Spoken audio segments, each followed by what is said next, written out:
So we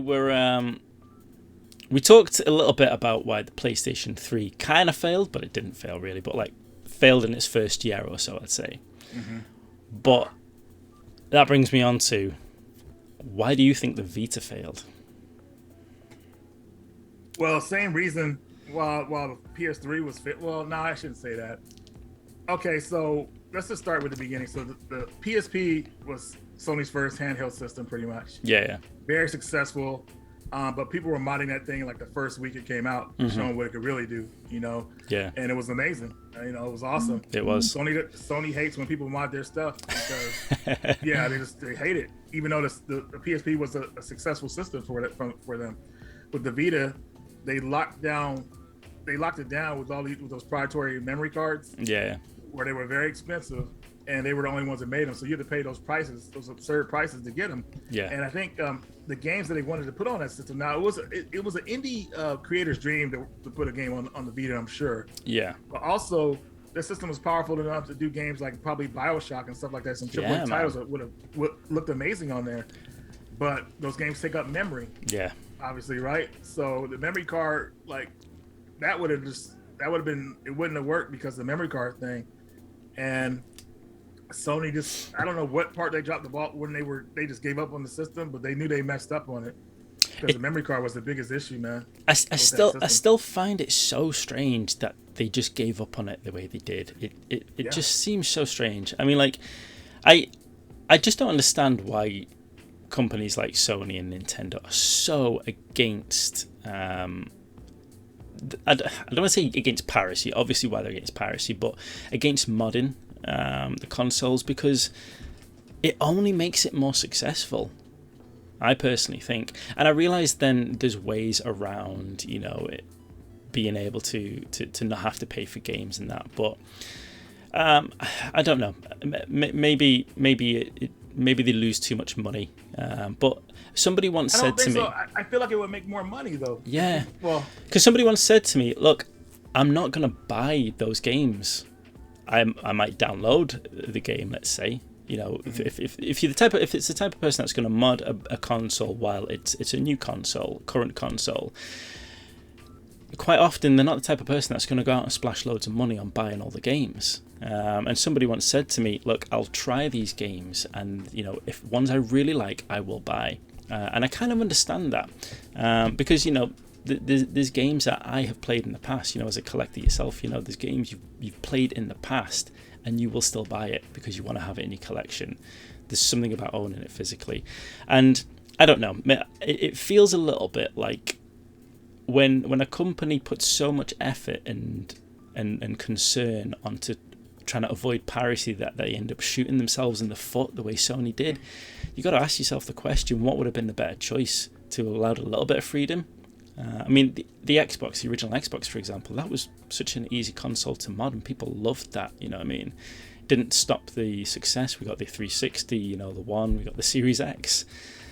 But yeah, I mean, those memory cards, even now, they're so expensive to buy still, aren't they? Yeah, they are. I got lucky. One of my friends bought me the 62 gig one. I think it was 64 gig for my birthday. Yeah. And I have that in there. But because that fits all the way in. You don't have to have a memory card sticking out with the other ones that you can use if the system's modded. Yeah. But dude, having a big memory for that system is essential pretty much. Yeah. Here's an example, like the Switch, right? I have 128 gig in mine. That saves me from, because the way I shop on there, I don't shop that much, but that's enough memory for me to download anything I want, exactly, any game I want, without any having I got to go buy a new memory card. That's great. Sony, yeah, man, that killed them, dude. Yeah, it really did, and there was no turning back from it, I guess, because I think it would have been too expensive from the memory cards they chose to kind of switch over to something else, because that's the first time I seen that memory card used. Yeah, I don't think I've seen it used since, to be honest.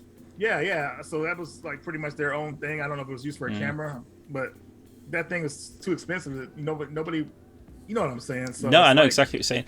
And it's like it did look a little bit like you created a new memory card. Fine, that's okay. It's proprietary. Why does it have to cost that much money when memory card technology doesn't cost that much? It kind of felt a little bit like they were trying to ensure more income that way as well. Possibly, But possibly, and they saw the future in that, and they couldn't go back, obviously. Yeah. And they decided to kind of abandon the system. But thank goodness, when they did that to the system, when they kind of said, "Hey, we're not bringing out any more things on it," companies like Limited Run and all these other companies were making games for the system, keeping that thing alive. Absolutely. And even Play Asia to this day. We might have talked about in our last video. Play Asia still has a couple more releases coming out this year for the Vita. Yeah. You know, how cool is that? You know? Exactly. It had an official life. I mean, it came out. How many years do you think it lasted officially before Sony cut it off? I think it must have been about 3 years max.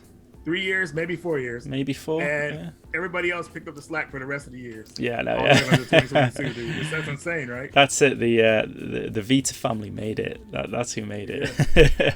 Strong community, man. Yeah, absolutely. I mean, I didn't get a Vita until it was basically a dying console in the eyes of Sony. I always wanted to get one. I loved the PSP. But I was at a time where I didn't play video games as much, and I couldn't warrant forking out that much for a console I wasn't yet going to play. But funnily enough, it was when I had my first child. Me and my wife had our first child, and I realized at that point in time, like in the first week, I realized the only way I'm going to get to play video games from now on is handheld. I need to get a Vita. And I went, and there was loads of these websites that were listing how cheap they were going. They were selling for like £40-50 in supermarkets, getting rid of stock. And I went everywhere. I went to all like Tesco's, a supermarket in the UK. I went to all the Tesco's, all the Asda's. Everywhere was sold out. In the end, I ended up picking up a PS TV. And I was like, got that home, right? Listen to this. I might have told you this before. Got that home, tried to plug it in, set it up, and I'm like, where's Netflix? It's like, it doesn't have Netflix. I'm going to take this back. Took it back, didn't I? I was like, you idiot. I was like, I got it for like 20 quid. I was like, I think oh man. Okay, so what happened with that system was, nobody was buying it, obviously, because it was expensive at the time. Yeah. Then it became like $20. And people were slowly buying them then as well when they were $20. They weren't selling out. But when it did start, people started picking them up is when they were fully able to mod it properly. Yeah. When you play every Vita game on there. Yeah. They took them up. They sold out and everything like that. So that's it. It just opens it up to such a wider market, really, doesn't it? It does. And it enables the community as well to do things for the console that maybe the head company doesn't want to put resources into doing it, like enabling like Netflix or whatever copyright issues are going on. Well, it did have Netflix on there. Did it? But they took it down though. Right. I used to watch Netflix on my Vita all the time. It was great watching Netflix on that thing. It was awesome. But about, I want to say 2017, 18, they shut it off. Right. And that was it pretty much. And man, the Vita, it kind of makes me sad talking about the Vita because I feel like the Switch picked up where the Vita left off at, because they did what the Vita should have done. This actually should have been the Vita, what the Vita became. Definitely. But Nintendo kind of grabbed the idea and took off with it. Somebody said in one of our previous episodes as well, when we were talking about the Vita, like, just imagine the games that could have come out for the Vita towards the end of its life cycle if Sony was still supporting it. And it's so true. Yeah, exactly. Yeah. I know. Oh my God, it could have been so good. I mean, I love collecting for the Vita. I love the life that it's continued to have. But there's a part of me that feels like, as wonderful as the visual novel scene is on it, and as wonderful as the indie scene is on it, it just feels like there's always that little piece of it missing, that it could have had more of that AAA feel to it. That I agree. We just haven't had the opportunity to do, and it's too much. An indie community can't provide that. But I mean, it's funny because I only have a couple games you would call AAA on the system. I mean, I have Uncharted. Yeah. Killzone.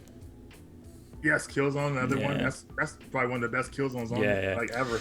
Borderlands is a good one. That gets a lot of stick, but I really enjoyed Borderlands. Right. That was on the Vita too. Yeah, and that just goes to show, okay, that had issues, had frame rate issues, etc.